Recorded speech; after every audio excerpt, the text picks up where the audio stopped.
Hi everyone, it's Monica and welcome back to my channel. Well, it's week 4 of my 12 weeks of Christmas, and today we're going to go really traditional and we're going to make some black and white Christmas cards.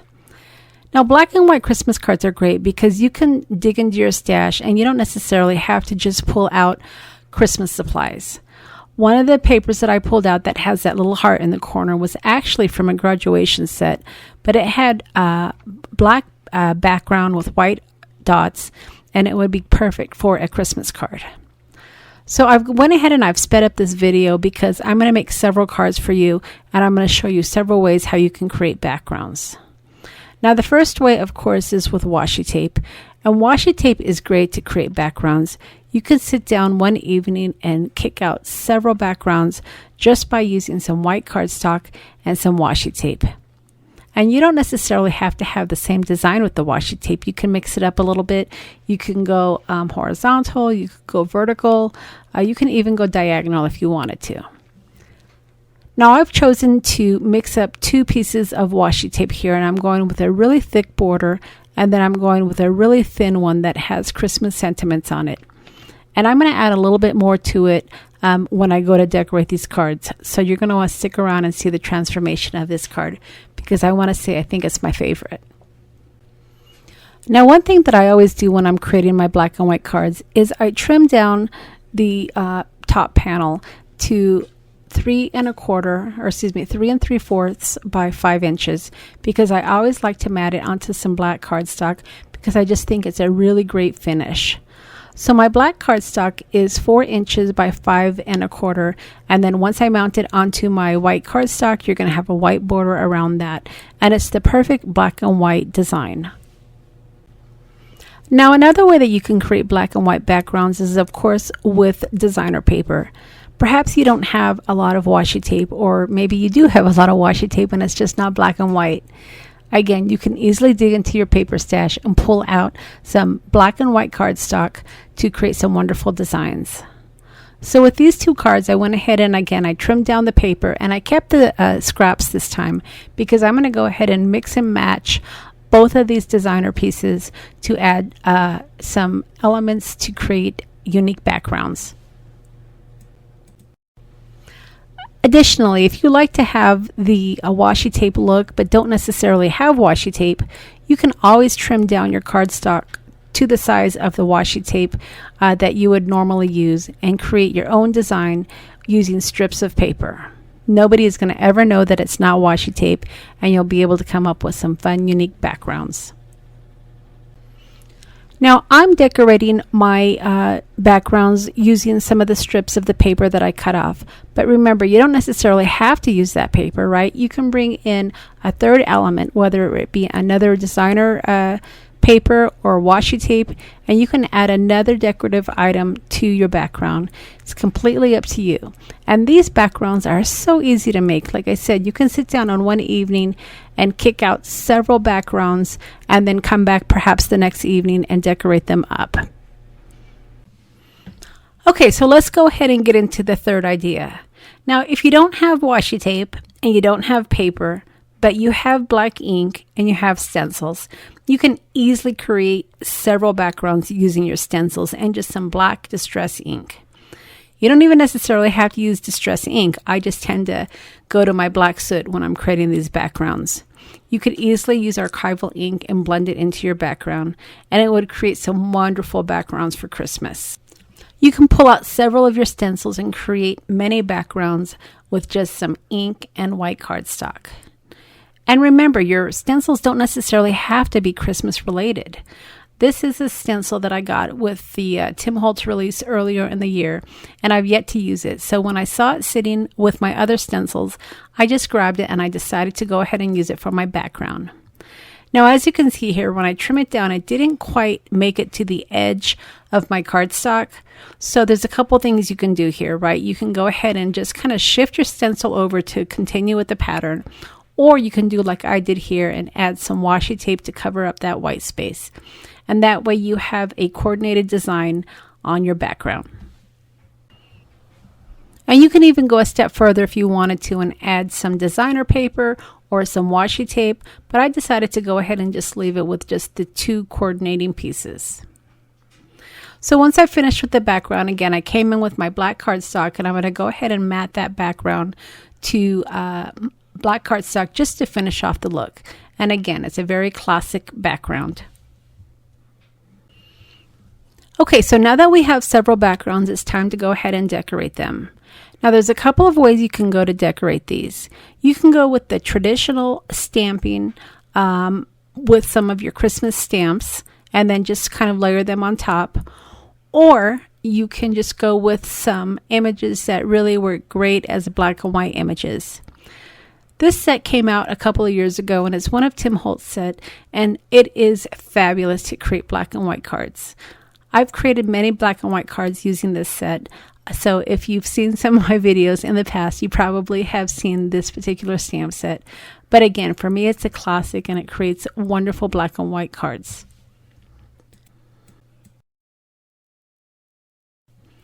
Now I strategically placed the deer on the left part of the white cardstock because I want to make sure I put that sentiment where the curve is on the neck.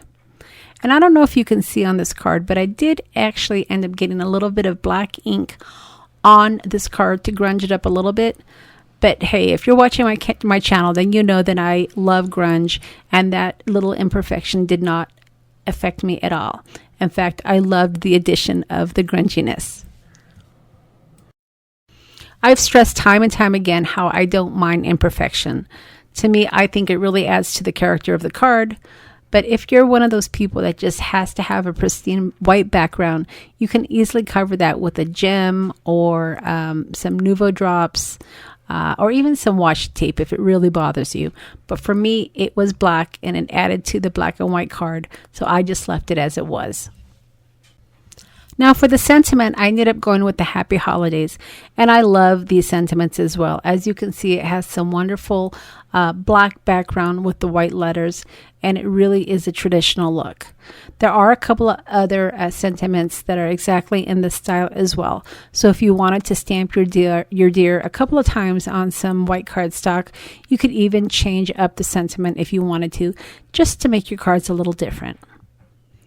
So once I had all my stamping done, then I went ahead and got out my embossing powder. And as you can see, I took the lazy route and I just kind of dipped my cardstock into my embossing powder.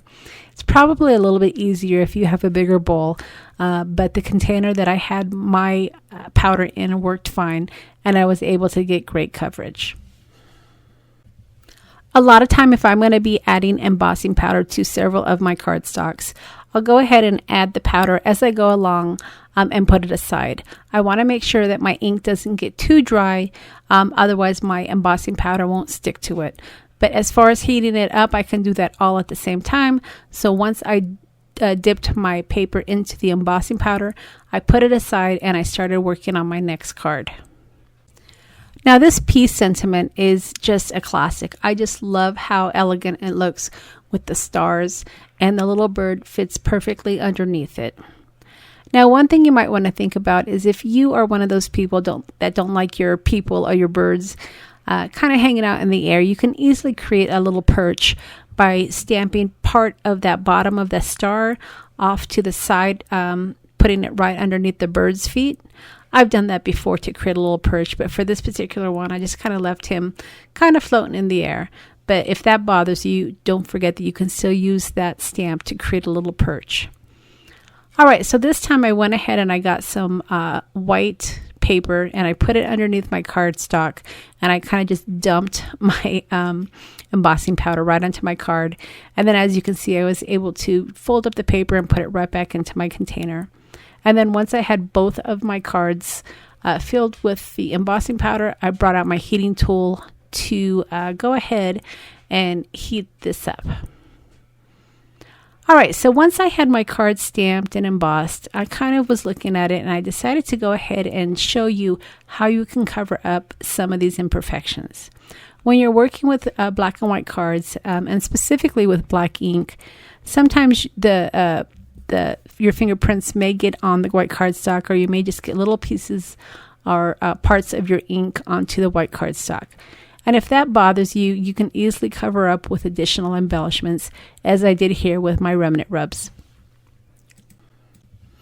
The remnant rubs typically come in black and white.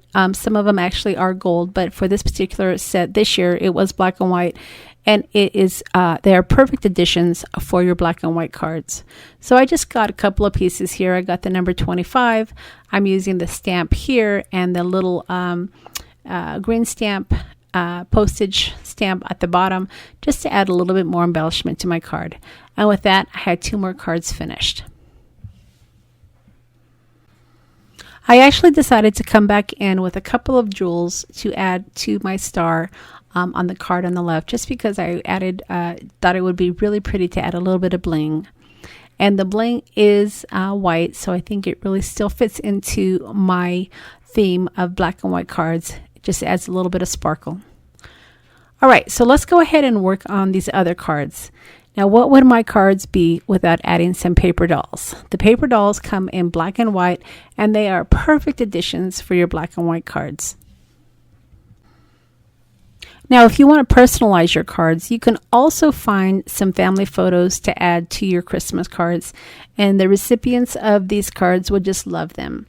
One year, I took one photo of my mother-in-law and her siblings when they were younger, and I duplicated the photo and I made several cards to send to my husband's family. They just loved that card, and it became a really wonderful keepsake. I even pulled out some black and white ephemera, specifically that rose that you see in the background, and I used this for my Christmas cards as well. So remember, your elements that you're using don't necessarily have to be mistletoe and berries or Christmas trees. You can easily just coordinate some of your black and white ephemera that you have in your stash to create some really beautiful Christmas cards. So I'm doing a combination of gluing down my paper dolls and also popping up some of them as well. For the middle card, I went ahead and I glued down the mama paper doll, and then I popped up the little girl just to give her a little bit more dimension. And then on the last card that I'm working with right now, I decided to go ahead and pop all 3 of those little girls up.